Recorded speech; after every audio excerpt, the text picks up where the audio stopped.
3 மாதம் தண்டனை உண்டு, சிறை தண்டனை உண்டு.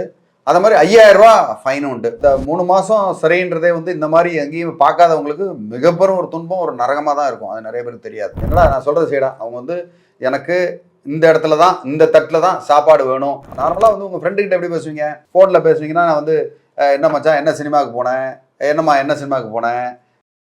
சார் ஒருத்தவங்க வந்து மெசேஜ் போட்டிருக்கிறாங்க, அவங்க வீட்டில் அவங்க அண்ணனும் அவங்க அண்ணியும் அவங்க அப்பாவை சரியாக பார்த்துக்காம மகன் மருமகளால் கைவிடப்பட்டது பெற்றோர். அவங்க வந்து இப்போ எங்கள் வீட்டில் தஞ்சை அடைஞ்சிட்டாங்க.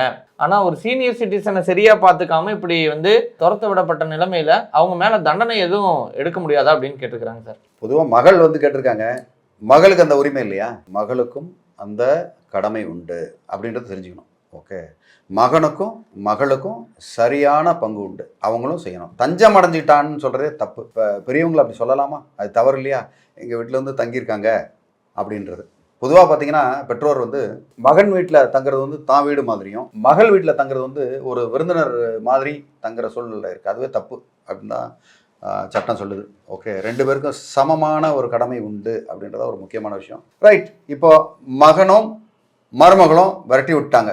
அதாவது அதில் முக்கியமான கரு என்னென்னா, அந்த பேரண்ட்ஸ் வந்து மேபி அந்த வீடு வாங்கி மகன் பேரில் பண்ணியிருக்கலாம். அவங்களுடைய சேமிப்புகள் எல்லாத்தையும், அந்த பென்ஷன் எல்லாத்தையும், அவங்களோட உழைப்பை வந்து முழுக்க மகனுக்கு கொடுத்துருந்துருக்கலாம் அப்படின்றது தான் என்னோட அந்த இடத்துல அசியூம் பண்ணிக்கிறேன் நான். ஓகே, அசியூம் பண்ணிக்கிட்டு நான் சொல்கிறேன். அப்படி இருக்கும் பட்சத்தில் கண்டிப்பாக அவங்க பேரில் நடவடிக்கை எடுக்க முடியும். ஓகே, சிஆர்பிசி 125, ஏன்னா இப்போ புதிய சட்டம் பிஎன்எஸ்எஸ்ல வந்து 144 சொல்லுவோம். பிஎன்எஸ்எஸ் 144 வந்து அதன் கீழும் maintenance and welfare of parents and senior citizens act 2007 கீழும் அவங்க மேலே கண்டிப்பாக நீதிமன்ற வழக்கு போட்டு அவங்கக்கிட்ட காம்பன்சேஷனும் அதுக்குன்னா மாதா தொகையும் 100% வாங்க முடியும். அந்த பேரண்ட்ஸ் ஒரு வேளை ஜீவனாம்சம் வாங்கணும் பையன்கிட்ட இருந்து அப்படின்னு நினச்சா என்னென்ன வழிமுறைகள் அவங்க கையாள வேண்டும் சார்? கண்டிப்பாக நீங்கள் வந்து ஒரு அட்வொகேட்டோட துணை இருந்தால் ரொம்ப நல்லது. அப்படி இல்லைனாலும் பரவாயில்ல, ஒன்றும் பிரச்சனை இல்லை. ப்ரொடெக்ஷன் ஆஃபீஸர், சமூக நலத்துறையில் வந்து ஒரு ப்ரொடெக்ஷன் ஆஃபீஸர் இருப்பாங்க. அவங்க வந்து டெடிக்கேட்டடாக இவங்களுக்கு பண்ணுவாங்க. இவங்களுக்காகவே அவங்க நியமிக்கப்பட்ட நபராக இருப்பாங்க. அவங்க வந்து உங்ககிட்ட தேவையான ஆவணங்கள்லாம் வாங்கி நீதிமன்றம் வரைக்கும் போய் உங்கள் சார்பாக அவங்க வாதாடி உங்களுக்காக உண்டான நியாயத்தை அவங்க பெற்று தருவாங்க. சார், ஒரு மகனோ ஒரு மருமகளோ பெற்றோரை வந்து சரியா பார்த்துக்கலாம் அப்படின்னா அவங்களுக்கு என்னென்ன தண்டனை கிடைக்கும் சார்? கண்டிப்பாக 3 மாதம் தண்டனை உண்டு, சிறை தண்டனை உண்டு. அது மாதிரி 5000 ரூபா ஃபைன் உண்டு. உண்மையிலே இது வந்து என்னை பொறுத்த வரைக்கும் கம்மின்னு தான் சொல்லுவேன். அந்த மாதிரி ரோட்டில் விட்டுட்டு வரவங்களுக்கு வந்து 3 மாதம் தண்டனையா அப்படின்றது ரொம்ப குறைவாக தான் இருக்குது. பட் இருந்தாலும் இந்த 3 மாதம் சிறைன்றதே வந்து இந்த மாதிரி எங்கேயும் பார்க்காதவங்களுக்கு மிகப்பெரும் ஒரு துன்பம், ஒரு நரகமாக தான் இருக்கும். அது நிறைய பேருக்கு தெரியாது. ஓகே, சிறை சென்டர் வந்தவங்களுக்கு வந்து அது வேணும் சாதாரணமாக இருக்கலாமே தவிர, இதெல்லாம் வந்து சாமானிய ஒரு குடும்பத்தினருக்கு வந்து அது சாதாரண விஷயம் இல்லை, அது ஒரு பெரிய விஷயம்தான். ஓகே, சப்போஸ் இதை வந்து அவங்க செய்ய தவறினால், 2வது செய்ய தவறினால் 2த்தையும் சேர்த்து தண்டனையாக அவங்க வந்து பெற வேண்டிய வேலை இருக்கும் இந்த இடத்துல. சரி, எனக்கு இன்னொரு கேள்வி என்னென்னா, மகன் வீட்டில் இருக்கட்டும், இப்போ மகள் வீட்டில் தங்கிறது வந்து ஏதாவது பிரச்சனை ஏற்படுத்துகிற விஷயமா இருக்குமா சார்? ஒன்றுமே கிடையாது. மகள் வீட்டில் தங்குறதும் மகளுடைய கடமை, அவங்க அதை செய்யணும். பெற்றோர்களை பார்த்துக்க வேண்டியது மகளுடைய கடமையும்.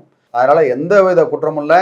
தாராளமாக நீங்கள் வந்து மகள் வீட்டில் தங்கலாம். ஜீவனாம்சம் வந்து மகள்கிட்டையும் கூட அந்த பெற்றோர் கேட்க முடியும். சார், இது நிலத்துக்கு போன்ற வழக்கு மாதிரி நெடுநாட்கள் நடக்குமா, இல்லை கொஞ்ச நாள்லேயே இந்த வழக்கு முடியறதுக்கான வாய்ப்புகள் இருக்குமா சார்? 90 நாளில் அந்த கேஸ் பெரும்பாலும் முடிஞ்சிடும். ஓகே, அது 90 நாளுக்கு மேலே முடிஞ்சு அதுக்கப்புறம் ஒரு 30 நாள் வேணால் எக்ஸ்டென்ஷன் எடுத்துக்குவாங்க. அதனால் இது ரொம்ப நாள்லாம் இழுக்கும் அப்படின்றதெல்லாம் ஒன்றும் இல்லை. நம்ம கரெக்டாக துரிதமாக இருக்கிற டாக்குமெண்ட்லாம் கரெக்டாக கொடுத்து கரெக்டாக செஞ்சோம்னா 90 டேஸில் முடிஞ்சிடும். 3 மாதம் தான் சார். பொதுவாக வந்து பெற்றோர்கள் அப்படின்னு வரும்போது அவங்களும் ஒரு குழந்தைகள் மாதிரி சில தன்மைகளில் மாறிடுறாங்க. ஒரு பெண்ணாக இருக்கட்டும், ஒரு ஆணாக இருக்கட்டும், அவங்களோட கடமைகள் என்ன, அவங்க எப்படி இருந்தால் நல்லது அப்படின்னு நீங்கள் எப்படி நினைக்கிறீங்க சார்? கண்டிப்பாக வந்து தங்கள் குழந்தைகளை வந்து எப்படி பார்க்குறாங்களோ அதே மாதிரி தான் பெற்றோரை பார்க்கணுன்றதான் என்னுடைய இந்த இடத்துல. இன்ஃபேக்ட் சொல்லப்போனால் குழந்தைகள்லாம் வேணால் நீங்கள் மிரட்டினா ஆன்னு சொன்னால் கேட்டுக்கும். ஆனால் பெற்றோர்கள் அப்படி இல்லை. உனக்கு என்னடா நான் சொல்கிறது செய்யடா, அவங்க வந்து எனக்கு இந்த இடத்துல தான், இந்த தட்டில் தான் சாப்பாடு வேணும் அப்படின்னு கேட்டாங்கன்னா அதுக்கு ஏதாவது ஒரு காரணம் இருக்கும். சைக்காலஜிக்கல் ரீசன்ஸ் இருக்கும், உடல் சம்மந்தப்பட்டது இருக்கும், நிறைய துன்பங்கள் இருக்கும், உடல் ரீதியான துன்பங்கள் இருக்கும். அதனால் அதெல்லாம் வந்து அனுசரித்து இளையவர்கள் வந்து மகளில் வந்து அதை அண்டர்ஸ்டாண்ட் பண்ணிக்கணும். ஓகே, நம்ம சாப்பாடு போடுறது செய்கிறது ஒன்று. 2வது அவங்க ரொம்ப பேசுகிறாங்க, நீங்கள் அவங்ககிட்ட பேசாமல் இருந்தாலும் அவங்க அதை விட பெரிய துன்பம் எதுவும் இல்லை. பெற்றோர்கிட்ட பேசணும். பேசி அவங்ககிட்ட வந்து எப்படி இருக்காங்க, என்ன ஏது, உங்களுக்கு ஏதாவது உடம்புக்கு செய்தா, என்ன ப்ராப்ளம், இல்லை நல்லா இருந்தாங்க நல்லாங்க. இப்போ நார்மலாக வந்து உங்கள் ஃப்ரெண்டுக்கிட்ட எப்படி பேசுவீங்க? ஃபோனில் பேசுவீங்கன்னா நான் வந்து என்ன மச்சான் என்ன சினிமாவுக்கு போனேன், என்னம்மா என்ன சினிமாவுக்கு போனேன், என்ன பண்ணேன், இன்னைக்கு என்ன செஞ்சேன், என்ன இது நிறைய கேட்குறோம்ல. அதே மாதிரி ஃப்ரெண்டுக்கிட்ட மாதிரி நீங்கள் பேசினா பல குடும்பங்களில் நான் பார்த்துருக்கேன். ஓகே, எங்கள் நண்பர்கள் குடும்பம் பல குடும்பங்களில் பார்த்தீங்கன்னா அவங்க பெற்றோரும் மகள்லாம் பார்த்தீங்கன்னா ரொம்ப அன்னோன்யமாக சிரித்து பேசி நேற்று பார்த்த படத்தில் அவங்க அதை ஒரு மணி நேரம் டிஸ்கஸ் பண்ணிகிட்டு இருப்பாங்க. சும்மா சந்தோஷமாக என்ன இருக்குது, பணம் சம்பாரிச்சு மெஷின் மாதிரி சம்பாரிச்சு என்ன ஆகும்.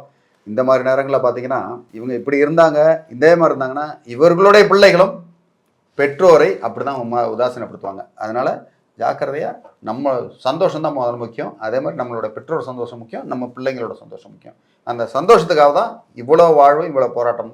அதனால் அந்த சந்தோஷத்தை ஏற்படுத்தணும். மேலும் உங்களுக்கு வேறு ஏதாவது இது சம்மந்தமான ஆலோசனைகள், இல்லை கவுன்சிலிங், இல்லை ஃபேமிலியில் ஏதாவது இந்த மாதிரி குட்டி குட்டி பிரச்சனை, நீதிமன்றம் போகணுன்னு அவசியம் இல்லை. அந்த மாதிரி எந்த ஒரு பிரச்சனை இருந்தாலும் தாராளமாக எனக்கு வந்து பர்சனல் நம்பருக்கு என்னுடைய நம்பர் கொடுத்துருக்கேன். அதுக்கு வாட்ஸ்அப் பண்ணுங்கள், வாட்ஸ்அப் மெசேஜ் பண்ணுங்கள். நான் ஃப்ரீயாக இருக்கும்போது கண்டிப்பாக உங்களுக்கு உதவி செய்கிறேன். ஒன்றும் சந்தேகமே வேண்டாம். நன்றி, வணக்கம்.